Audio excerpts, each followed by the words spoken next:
2.5 months ago, my church was violated.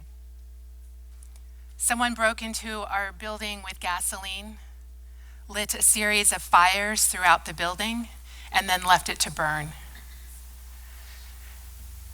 I arrived shortly after, called 911, and as I stood on the lawn watching the firefighters running in and out of the building, I was also on my phone on social media.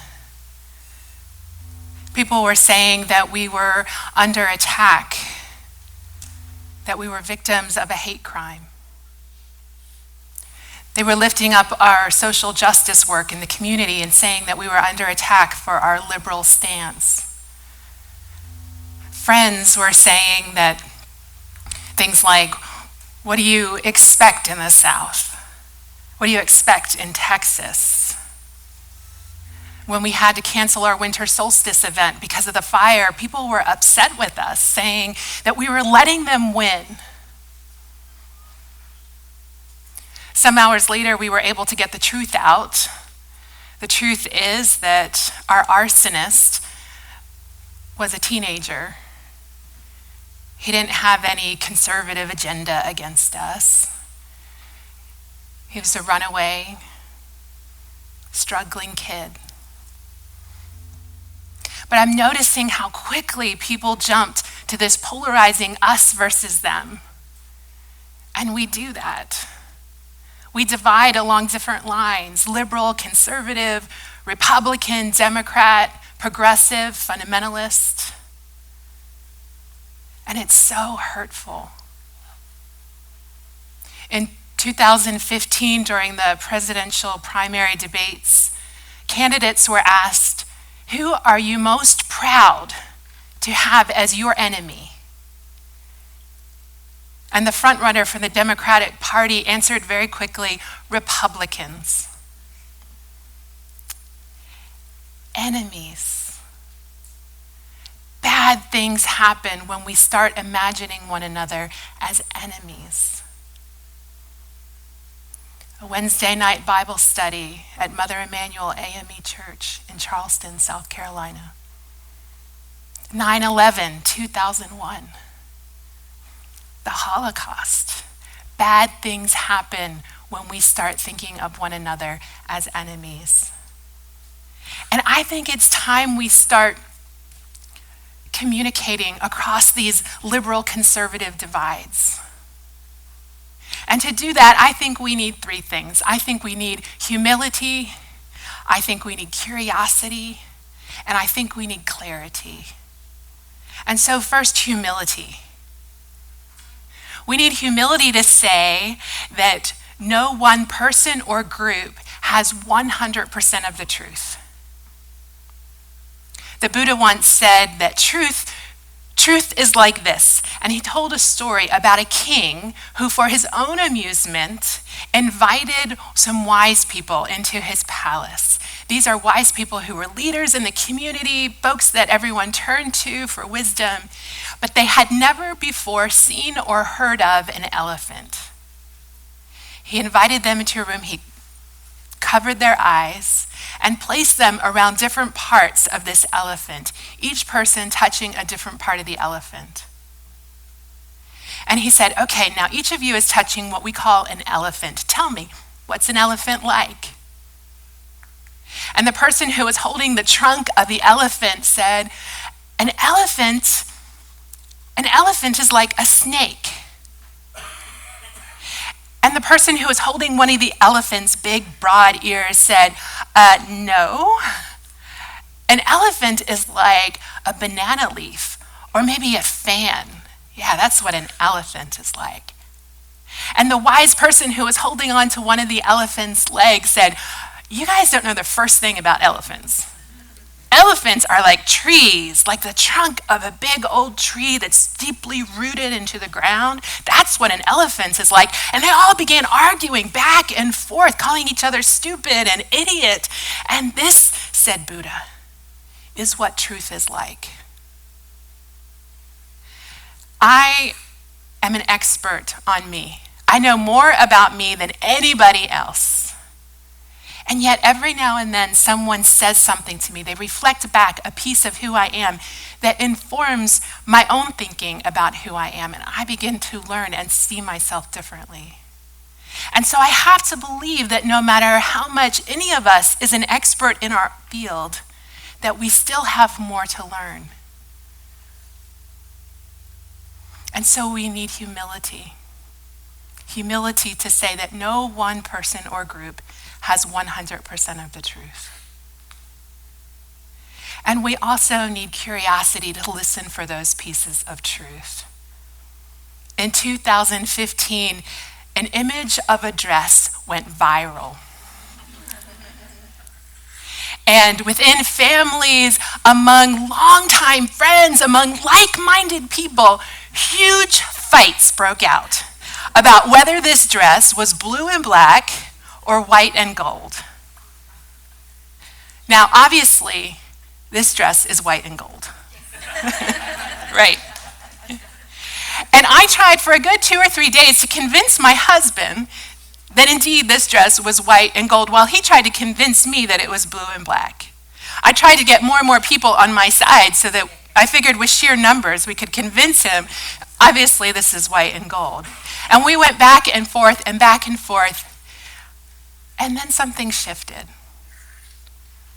Very suddenly, something shifted. We began to get curious about what one another saw. I wondered what shade of blue he was seeing. He began wondering, where's the white, where's the gold? We got interested in the statistics. 50% of people see white and, or 50% of people see blue and black. 30% see white and gold. Another 10% see blue and brown. Blue and brown. So, and then I wanted to find people who saw brown, and I was kind of wondering, is that even pretty? Blue and brown? Another 10% of people can shift back and forth. I thought that was fascinating. And so what happened was we learned that we are all hardwired to see color differently. We all are hardwired, especially in shading, to see color in different ways. And not just color, but we are hardwired to see the world in different ways. And we also have different experiences in life, formative experiences in infancy and childhood that change how we see the world, how we see one another, how we see ourselves. All of this deeply rooted that we will never consciously be aware of, but that deeply changes how we perceive the world. And so maybe, rather than pushing our own perspective, rather than trying to bring someone over to our perspective, we need to be curious about one another. Maybe instead of arguing about whether guns are good or guns are bad, maybe instead we ask, tell me, what do you fear? What is it that keeps you up at night? Tell me, what helps you feel safe in this world? And if that doesn't work, maybe take it a little higher. Tell me, what kind of world do you want for your children? What kind of world did your parents want for you? And so we need curiosity to listen for one another's truths, perspectives. And we also need clarity. When I was in 7th and 8th grade, I had a teacher who loved to make us laugh. He told jokes all day long, and sometimes they were funny. And sometimes they hurt. I am mixed race. My mother is of European descent. My father is of Chinese descent. And this particular teacher never called my twin brother or me by our names. He called my brother Chan. He called me Lady Chan. When he talked to us in class, he would fake this exaggerated Chinese accent.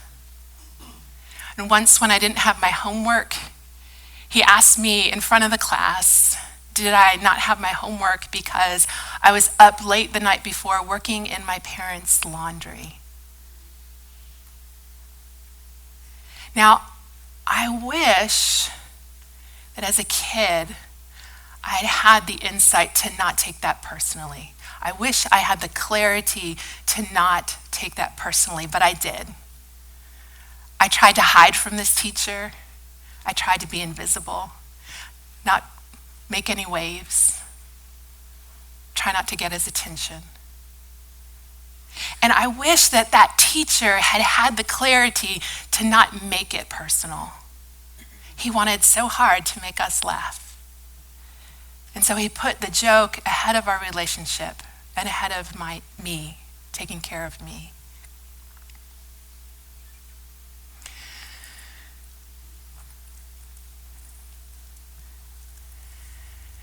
Now, I think we'd all agree now that it's not okay to shame somebody for their ethnicity.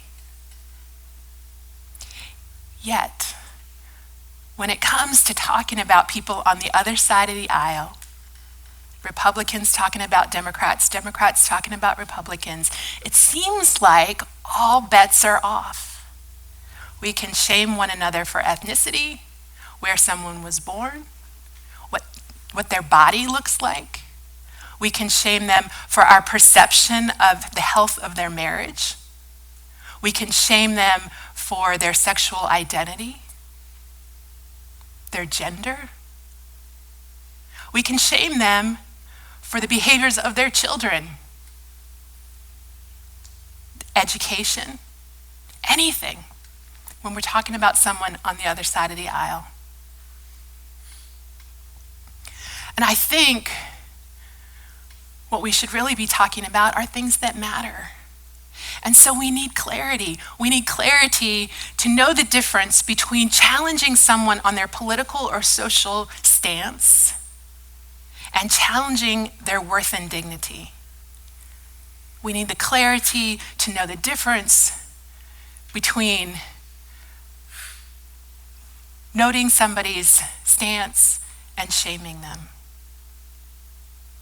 And so in order to be successful, in order to make progress in this world, I think we need humility. We need humility to say that no one person or group has 100% of the truth.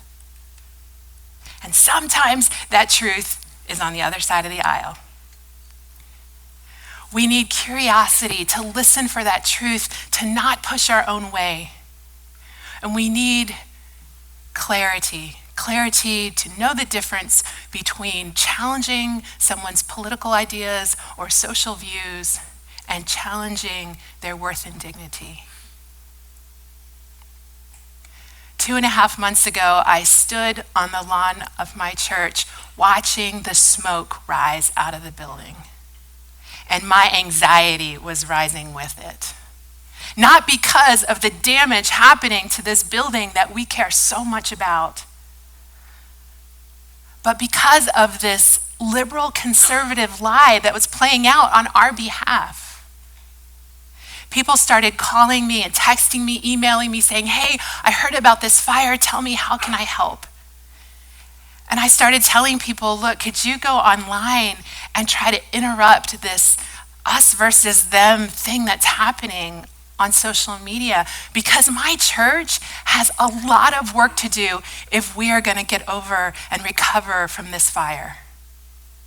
My church has a lot of work to do if we're going to be able to see this kid as more than just an arsonist and approach him and his family with humility and curiosity and clarity.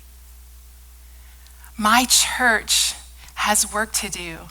And we don't have another minute to spend on this us versus them divide.